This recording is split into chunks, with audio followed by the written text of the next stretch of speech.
Good morning students, welcome to my channel. आज हम पढ़ें क्लास 9th के लिए पोलिनोमियल्स चैप्टर 2। तो पोलिनोमियल में जो है वेरिएबल और कांस्टेंट का बड़ा वो है। वेरिएबल क्या होता है? जिसकी वैल्यू चेंज हो सकती है, और कांस्टेंट टर्म्स जिनकी वैल्यू चेंज नहीं हो सकती। जैसे इस इक्वेशन में x + 5 = 7। अगर यहाँ x की वैल्यू कहें तो 2 हो रही है। अगर मैं इसकी वैल्यू यहाँ 7 की जगह 8 लिख दूँ तो इसकी वैल्यू जो है 3 हो जाएगी। x की वैल्यू 3 हो जाएगी अगर यहाँ पर मैं 7 की जगह 8 कर देता हूँ। ठीक है, तो अगर वेरिएबल की वैल्यू जो है इक्वेशन के अकॉर्डिंग चेंज हो जाती है, लेकिन 5 की वैल्यू 5 ही रहेगी, 7 की वैल्यू 7 रहेगी, 8 की वैल्यू 8 ही रहेगी। तो इससे इन्हें कांस्टेंट कहते हैं। ठीक है, अगर मैंने यहाँ 7 की जगह यहाँ पे मैंने 9 लिख दिया तो x की वैल्यू 4 हो गई। पहले 7 था तो x की वैल्यू 2 थी। तो वेरिएबल और कांस्टेंट में ये फ़र्क है। अब जो पोलिनोमियल्स हैं उसमें जो वेरिएबल है उसकी जो पावर है वो एक होल नंबर में होनी चाहिए।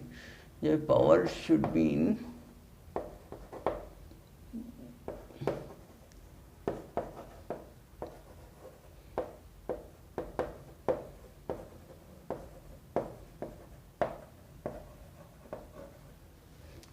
ठीक है। होल नंबर्स के मतलब क्या है?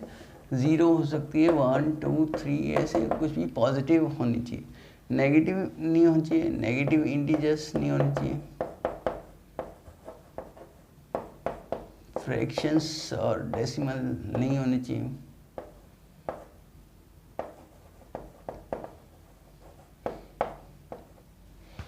ठीक है, तो अब जैसे हम देखेंगे इसमें x² + 5 ये एक पोलिनोमियल है, लेकिन अगर x⁻² कर दें तो ये पोलिनोमियल का एग्जाम्पल नहीं होगा। ठीक है, क्योंकि पावर माइनस में आ गई। या मैं कर देता हूँ x⁻1/2 + 4, तो ये भी पोलिनोमियल का जो एग्जाम्पल नहीं होगा। तो हमारी जो पावर है वो होल नंबर में होनी चाहिए। ठीक है, अब है टर्म्स। इसकी टर्म्स जैसे हमने 8th क्लास में पढ़ा था अलजेब्राइक एक्सप्रेशन में, तो टर्म्स आपको मालूम है। जैसे इसमें ये एक टर्म है, ये एक टर्म है, 2 टर्म्स हैं। ठीक है, अब यहाँ जैसे 4x ये एक टर्म वाला, और ये 2x + 3 ये 2 टर्म वाला, इसको एक टर्म वाले को मोनोमियल, 2 टर्म वाले को बाइनोमियल, और 3 टर्म वाले को x² + 4x + 5 ये ट्राइनोमियल। ये क्लास 8 की वीडियो में भी मिल जाएंगे आपको। कोफिशिएंट्स जैसे अब यहाँ x² का कोफिशिएंट कहें तो 1, जो नंबर साथ में वेरिएबल के अटैच होता है वो उसका कोफिशिएंट होता है, न्यूमेरिक कोफिशिएंट। अगर वैसे कहें अलजेब्रिक एक्सप्रेशन में, क्योंकि वेरिएबल कई थे, जैसे वहाँ हम x y z ये लिख देते तो z का जो कोफिशिएंट है xy हो जाता था। अब अगर 4 लगा दें तो z का कोफिशिएंट 4xy, लेकिन xy z का करें तो 4 होगा। अब यहाँ हम कोफिशिएंट से हमारा ज़्यादातर पोलिनोमियल में न्यूमेरिक कोफिशिएंट से ही होगा,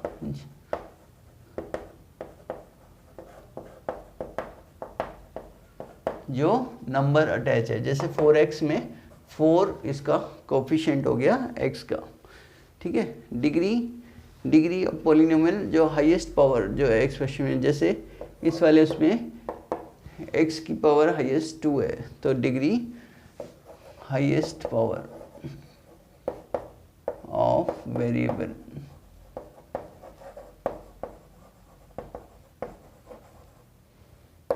इन द पोलिनोमियल।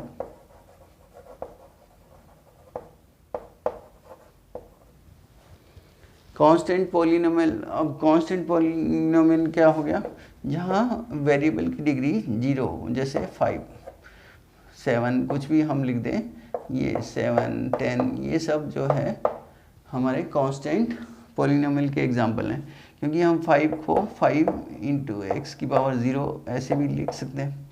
तो ये 0 डिग्री का पॉलिनोमियल है। अब 0 पॉलिनोमियल क्या होगा, यहाँ कांस्टेंट की वैल्यू 0 रख दो तो ये 0 पॉलिनोमियल का एग्जांपल होगा। ठीक है, तो ये सब जो है ये आपके आगे इसमें एक्सरसाइज में हेल्प करेंगे करने में।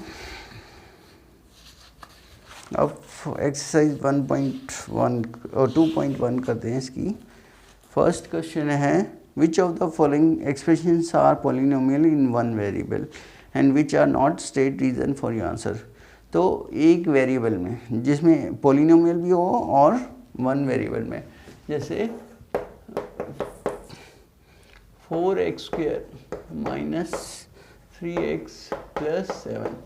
अब देखो ये पॉलिनोमियल है, x की पावर 2 है, होल नंबर है, x की पावर 1 है, यहाँ ये भी होल नंबर, यहाँ x की पावर 0 से 1। तो जो है x वेरिएबल की पावर होल नंबर है और वेरिएबल भी x ही है, x के अलावा y z यहाँ पर नहीं है। तो ये जो है पॉलिनोमियल इन वन वेरिएबल है। अब अगर इसमें सेकंड देखते हैं, y² प्लस √2। अब यहाँ y की तो पावर जो है 2 है, ये होल नंबर है और वेरिएबल भी 1 है। अब √2 से हमें ये कांस्टेंट टर्म है, इसकी पावर से मतलब नहीं है, हमें जो है वेरिएबल की पावर से मतलब है कि वो होल नंबर में होनी चाहिए। तो ये भी वन वेरिएबल में भी है और पॉलिनोमियल भी है। फिर आता है 3√t प्लस t√2। अब ये जो है इसमें वेरिएबल तो एक ही है t, लेकिन जो यहाँ पावर है वो t की पावर 1/2 है, ये फ्रैक्शन में आ गया। ठीक है, ये पॉलिनोमियल नहीं है, ये मतलब नॉट अ पॉलिनोमियल।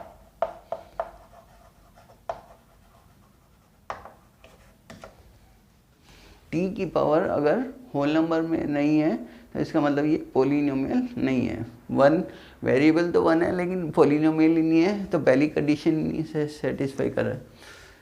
फिर है y प्लस 2/y। अब वेरिएबल 1 ही है लेकिन यहाँ y की पावर 1 है, यहाँ y की पावर -1 है। अब इसको हम लिखें तो y प्लस 2/2y की पावर -1। तो ये भी नॉट अ पॉलिनोमियल, ये भी नॉट अ पॉलिनोमियल। ठीक है, ये भी पॉलिनोमियल नहीं है। अब वेरिएबल 1 होने से कोई बात नहीं, लेकिन पॉलिनोमियल ही नहीं है। तो x की 10 प्लस y की 3 प्लस t की पावर 50। अब यहाँ जो है पावर तो होल नंबर में 10, 3, 50, लेकिन वेरिएबल कितने हैं, 1, 2, 3।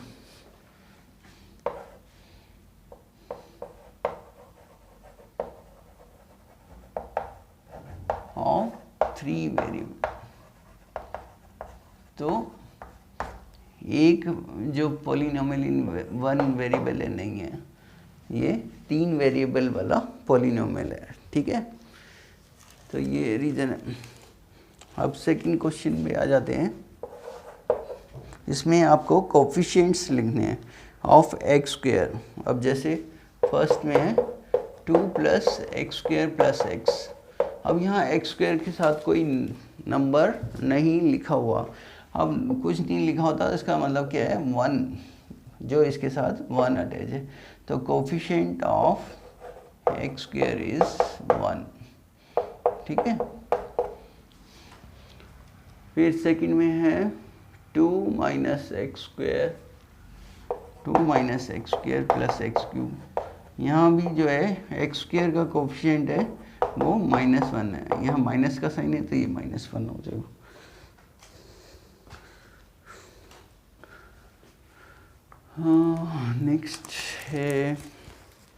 नेक्स्ट में है यहाँ पे π/2 एक्स स्क्वायर प्लस एक्स, तो यहाँ ये π/2 इसका कोफिशिएंट हो जाएगा। नेक्स्ट में जो है √2x - 1, तो यहाँ पर एक्स स्क्वायर है ही नहीं, तो एक्स स्क्वायर का कोफिशिएंट जो है वो 0 हो जाएगा। यहाँ एक्स स्क्वायर वाली टर्म है ही नहीं तो इसका कोफिशिएंट 0 होगा, ठीक है। नेक्स्ट क्वेश्चन की तरफ बढ़ते हैं। अब ये मिटा देते हैं। थर्ड क्वेश्चन है, give one example each of binomial of degree 35 and a monomial of, अब कहते हैं पहले बाइनोमियल ऑफ डिग्री 35, जो इसकी पावर 35 भी होनी चाहिए और बाइनोमियल का मतलब यहाँ 2 टर्म्स होनी चाहिए। तो 2 टर्म्स, एक टर्म मैं लिख देता हूँ x की पावर 35, दूसरी टर्म कुछ भी लिख देता हूँ, ठीक है। तो ये आप यहाँ x की पावर में भी कुछ लिख सकते हैं, लेकिन उसकी पावर जो है वो 35 से कम होनी चाहिए। तो बाइनोमियल ऑफ डिग्री 35 ये हो जाएगा। अब मोनोमियल ऑफ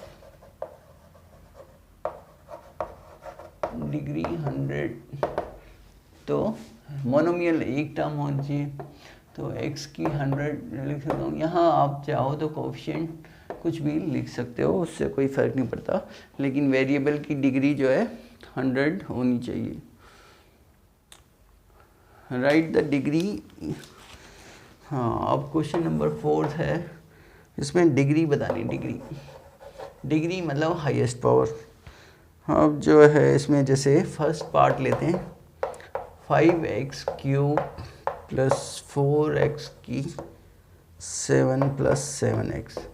तो अब ये फर्स्ट टर्म तो x की 3 है, लेकिन यहाँ पर x की 7 है, तो इसकी डिग्री जो है वो 7 होगी। हाईएस्ट पावर 7 हुई तो डिग्री भी 7 हो जाएगी।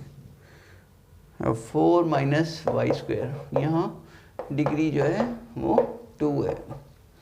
नेक्स्ट में जैसे 5t - √7, तो t की पावर 1 है, वहाँ डिग्री 1 हो जाएगी। और लास्ट जो है इसमें 3 में डिग्री, यहाँ इसको हम 3x की 0 भी लिख सकते हैं, डिग्री 0 हो जाएगी, ठीक है। Question number 5, classify the following as linear, quadratic and cubic polynomial.